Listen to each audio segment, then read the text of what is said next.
All right, YouTube, what is up? It's NEACE. This is the second channel again. We're doing another special video this week. This time around, the most recent 15 champions and where they stack up today. There's a lot of different approaches that we could have done with this tier list. I decided I will mention where they were at, each individual champion, or where they might have been at one point. We're going to stick to where I think they are now. Okay. And yes, I know Aurelion Sol is on this list. You can blame the editor for this one. Pretend Aurelion Sol for the purposes of the discussion, or editor like crop him out. Aphelios, it's Aphelios. All right, editor choked. This guy was released in 2016, the Galaxy Man. When we're making this tier list, I'm gonna make a couple of ground rules here. The tier list will be representative of where champions are now.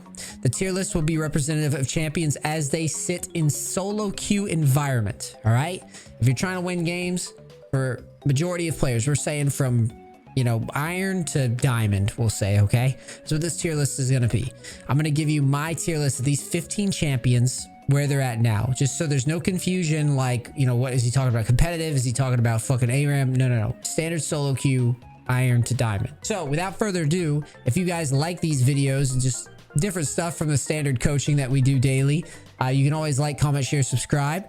Remember, I'm having moments of humanity with the second channel, because the second channel is doing really well, and I want to continue to keep you guys coming and subbing and growing this space as well. So without further ado, we're going to start with Viego, aka Viagra. This champion started off on his release. He's pretty game breaking. I still think he's pretty strong in a solo queue environment, but I think the nerfs have really dialed him back. I think with this guy, it's somewhere in this space. I think he's a B. I think he's a B because his carry potential is still pretty high if he gets rolling.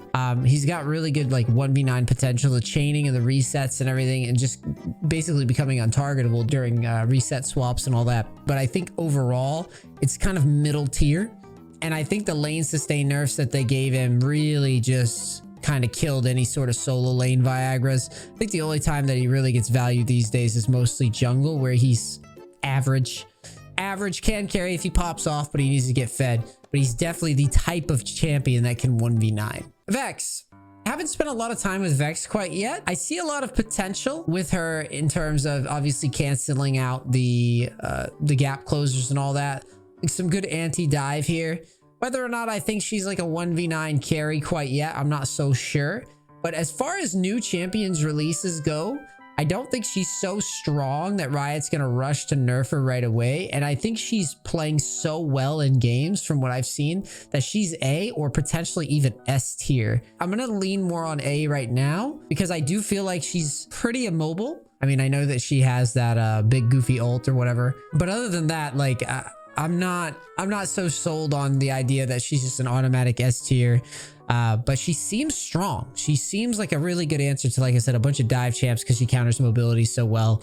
I think the design is actually quite fresh. I like the idea of champions that block a lot of the Timmy champs, the dashing, the freaking out, the stuff that's going on. I'm gonna say that she's a solid A tier. Gwen, oh, this is a fist pump D tier. She was so strong when she came out. And this level 1, I believe it was the Q spam was just winning trades left and right. She unfortunately, I think, has fallen under the Mordekaiser syndrome, where she can only be so strong because of the kit. And if she's too strong, that means that she's just a walking death ball, and Riot hates those. Because what they do is they make the lane phase kind of impossible to play around. And at the highest level, it's basically a stat check game. And if a champion is just too strong in the stat check, Riot goes, yep, nope, that's no fair, and nerfs her. And that's exactly what happened to Gwen. I don't see Gwen being very good ever right now. And also a champion without hard CC that isn't Tryndamere or like Katarina or somebody that's like, if she's not hanging with these old outdated champs, then it's not looking too good for her. I'm gonna put her a strong D tier. Akshan, I'm gonna go ahead and I'm gonna put him in A. I think his passive revive is very, very strong. Actually, is he an S? I think he's an S. I think he's He's either an A or an S. He might, I think I have to put him in S purely because I think his passive, the revive is too strong. His lane phase is very, very strong. He has bad matchups though, for sure. But the revive passive is so broken if a game drags. Think about how League is balanced. Once the game drags on to 30, 40, 50 minutes, your death timers go up and up and up and up and up. Which means if Akshan is able to snipe a pivotal kill a late game, you literally just win the game. Like, you just win. The game's not fair, if that makes sense. If that's removed, it's A or B. But with that, just with that alone, that ability is so strong. I would have to put him firmly at S. Yone. I'm gonna say S for Yone. He's a very, very strong pick in top and mid. He scales into a stat check machine. He's the Yasuo of old. You can't out stat check the stat check machine. He's very, very mobile. Even though he's still a stat check machine, he's more mobile than Yasuo ever was in his heyday. This champion is very, very good. And the only reason that players struggle with him is they have to do very, very decisive things on their own. Well, doing decisive things on your own late game, but also being stable-ish early game and not just like feeding out of your mind. But if you can get your farm and you can get your shield bow, you just start wreaking havoc in side lanes and nobody can do anything. I rate this champion very, very highly right now. I think he's a little out of control. Set, this is another S. I know. It's a lot of S's, but it's not always going to be like S's. Set is a blind pick for mid and top. Blind pickable. If you guys are familiar with I know I said we're going to talk about worlds, but Tryndamere mid has been dominating high elo. Guess who keeps him in line? That guy keeps him in line. No problem. Easy peasy. Set is the man when it comes to solo laning. He can deal with heavy bully lanes. He can bully the bully lanes. He can bully.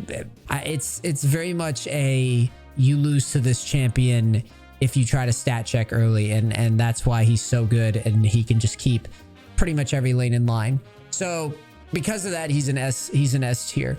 Seraphine, I think Seraphine is probably a B. I think her ult is very, very powerful. I think she kind of suffers from Sona syndrome, where she's kind of team dependent. She's kind of coin flippy, but if you are able to scale up and get your ults going, she can be very, very strong, and she can contribute heavily to a win. The reality here is that Seraphine, while not the most flashy champion, does scale into quite the beast. But because of the lack of agency early game, I don't really rate her that highly. I just don't think that she's that impressive without a team or without good fortune. That's really what it boils down to. So yeah, I'm gonna say that is a B. Samira. I have to think about this for a second. Honestly, she's popular, yes, and she snowballs really hard, yes. I think she's kind of one-dimensional, personally. She kind of she's like a Rengar of ADCs. I think I would put Samira as a C because she just kills bad players too often, and she isn't very reliable. Certainly she looks good when she's popping off, but I don't see a reliable play pattern without duoing, and that's really what it boils down to, right? What's your reliable play pattern from the role to get fed? And if the answer is duo with a support, that's not a good tier list, in my opinion. Like, in my opinion, ADCs that would be at the top of this list right now are obviously stuff like Draven, Tristana, Ezreal for solo queue. This is just not great. I'm not a huge fan of it, mainly because it's just roll your face off the keyboard and hope you win. There's not a lot of control there. There's not a lot of reliability. And yeah, I guess the only thing I could say is that she does do a decent job of securing kills and opportunities when they're low, but whoopee-doo. Not a big fan. I think it needs support diff in order to get a ton of value. Rel, a dominant force if played correctly. This champion is incredibly underrated as a support. Some really good early game damage potential. I've seen this champion just win games on its own. The CC is ridiculous. It almost reminds me of it's like a Braum and Leona had like a gross baby, and it rides a horse. I think I'm gonna give this an A because I see a lot of power in this, and I'm speaking purely from the role here. I know that Rel isn't going to 1v9 from support role, okay? But you need to understand, I'm talking about their contributions to the role as well in solo queue. And I think Rel, if played correctly, is a very strong pick, has a lot of decisiveness, has a lot of abilities to set things up and engage and force the issue. Samira doesn't have that. right? Samira has that, but it's off the back of others. Rel can start a fight, create space, make things happen, have agency over a match. And I think that's really valuable. Yumi, this is a toughie. You know, I'm tempted to put him between this and this, again, because of the role. I'm going to put her on C. I definitely wouldn't put her as bad as Gwen, because top lane Gwen doesn't have a lot of power in the role at all at the moment. Yumi actually probably has a little bit more, because Yumi, you just pick, you have odds. One of your 4 teammates is going to get fed, and then you just sit on them and you get a chance to win, because Yumi's scaling is fucking ridiculous. It's like C tier to me, just because any Fruit Loop can play it, and they're going to get good value out of this pick as long as they find a carry to sit on top of and press R at the right time and heal at the right times. Obviously, Yumi has changed the game, right? And she continues to change games anytime there's like a Hecarim, a Kayn, a Tryndamere, a Fed Bruiser, whoever on the team, a Garen. Yumi can single-handedly make that guy ×2 worse. So I think because of that potential, that's why I rate her as highly as I do. Lilia. I think in Lilia's respective role, I think I would put her as a solid B. She has pretty aggressive play patterns, like really deceptive play patterns. The sleep is obnoxious to deal with. The scaling's pretty good. Is she like a 1v9? No, I think she's kind of coin flippy a lot of the time. You know, she looks good when she's winning. She looks really shitty when she's losing. Does she really create anything on her own? Not really. It's kind of unreliable. It's 6 reliant.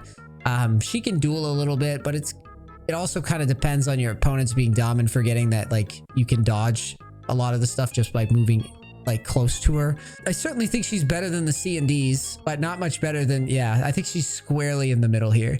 Silas, I think for the first time I would put Silas in B. Normally he was A or S tier, but right now he's not great. He might even be C tier. Well, I don't know. Silas 1v9 is pretty scary if he gets popping off. So yeah, I think he's a B. His laning phase is so weak and exploitable now.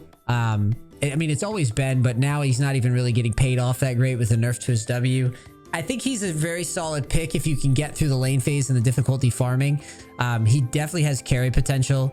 He's definitely solid still, but the laning is so tricky. And considering what you're going to be facing a lot of time, you're going to be wishing that you didn't play Silas for the first like 5 to 10 minutes. But if you're a patient player, yeah, he'll carry a game. Senna, you know, I think I would put Senna at C. I think she's a good aggressive champion still, but unfortunately, Unga Bunga meta, engaged champions, they're not really too kind to Senna, so she's kind of fallen to the bottom of the pits these days.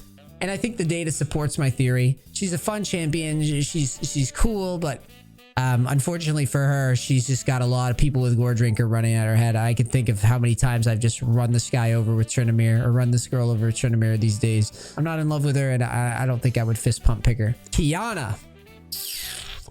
That's like it's either an S or an A. It's an S. I just realized that the jungle came out. Yeah, the jungle changes. The fact that her laning phase is so oppressive in mid. The fact that now her jungling's oppressive. Riot really wanted her to be a thing. I think they're trying to pander to like the Chinese population or something with this pick. They buff her jungle, they make her OP, and here she is again. Yeah, I think she's a Kali Jr. with a lot more damage in a team fight ult. I think it's a no-brainer. I think she's an S. And we're gonna pretend that this guy is not Aurelion Sol and he's actually a Philios. Editors got me on this one. And guess where I'd put Aphelios? In the D, or don't pick. Aphelios is, you know, it's the ADC role too, guys. Like ADCs, I'm already like, oh God, we're playing ADC. So I'm like kind of biased. If they're not capable of taking care of themselves, they're not going to hold up in my eyes ever.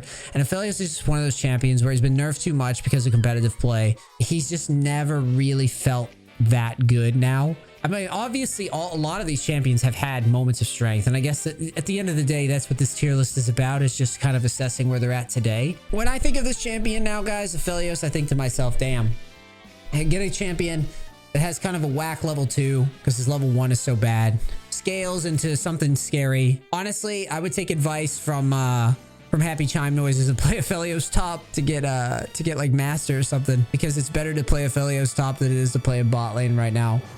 I think that's everything. Like when I go through this list, should I really rate Akshan this high? I think I should, man. I think all this is lining up. I think ultimately though, when I think about all the new champions in the last 15 champions, do I think that they're, I don't think that many of them have been like giga broken necessarily. I think the one with the like out of all these, if I had to pick one that was like super duper ridiculously broken on release, I think it's Viego. I think Viego is just like stupid broken. Set probably second place, but Set's still up there because this kid is just so overloaded with the W. The W just does so much. But yeah, I mean, guys, let me know what you think. Did you like going through a tier list of all the recently released champions and talking it out? And what are your guys' thoughts? What do you think is broken? And what type of videos would you guys like to see in the future? Every week or so, we're going to mix it up and try something different and to see what you guys love. Change background color. Oh, not for this. Oh, I could have did it this way. That would have been, wow. That would have saved my eyes. They've just been burning this whole time. The only one that's really debatable here is Yumi. A lot of people will be like, Yumi before these champions, but you have to understand, Yumi like totally warps the game just by existing. Like, yeah, the champion might not take a ton of skill to play. That's my list and I'm sticking to it. All right, like, share the video. Do not be a peeping Timo. Don't do it. Don't do it. If you got all the way here, like the video. It helps. It's only one click. I hope you guys have a wonderful rest of your day. All right, I gotta go. Peace.